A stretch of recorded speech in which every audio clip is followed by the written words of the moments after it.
Good morning, everyone. I want to give a little market update for April 2nd here.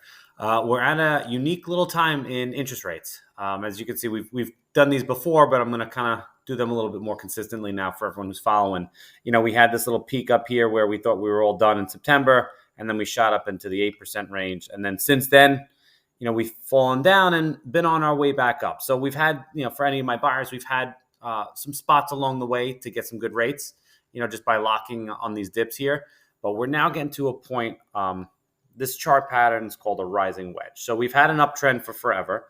We have a big pullback, and now we're kind of headed towards this very controlled, kind of leaning back up market.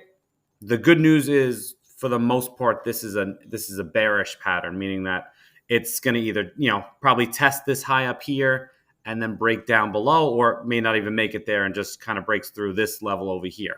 Anything breaking below this line is great for us. It'll keep us in the 6 to 7 range. How far we dip out after that, it's kind of unknown, but at least it'll stop this uptrend, because right now we're back in the low 7s and the fear's creeping back in.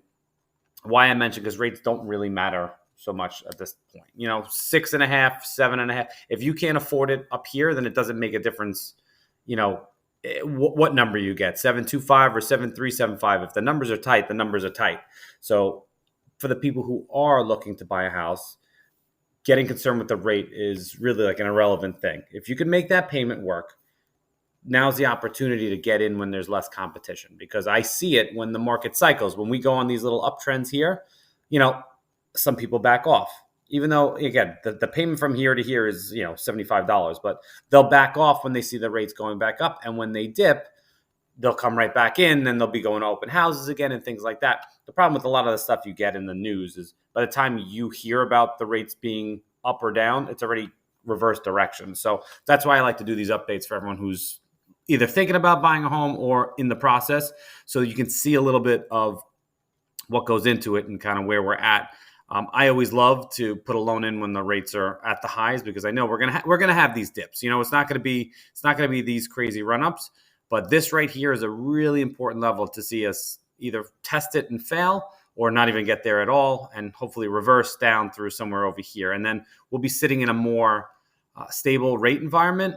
But this is where the real estate's going to get tricky, and we're going to start getting more buyers, more people at open houses. There's going to be more competition out when it's over here than when we are over here. So this is still a good buying environment, as long as you could, again, afford that payment.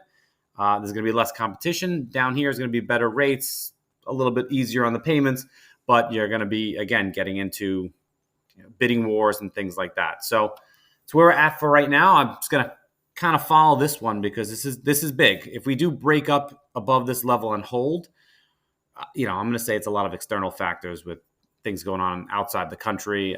But we're going to, then this opens up all of this again to, 8% rates or higher. And I'd like to not have to go through that again. And I'm sure everybody else would as well. But I'll keep you posted on this, but we'll watch this chart pattern play out. And like I said, any questions or issues that you have thinking about buying a house, you want to talk some stuff through, listen, for some people, this is just not the right time. As even if you can afford the payment, it might not be the right time. And for some people, even if you're squeaking in, it might be the right time. It's really all situational dependent. So reach out if you need, and I'll keep you updated.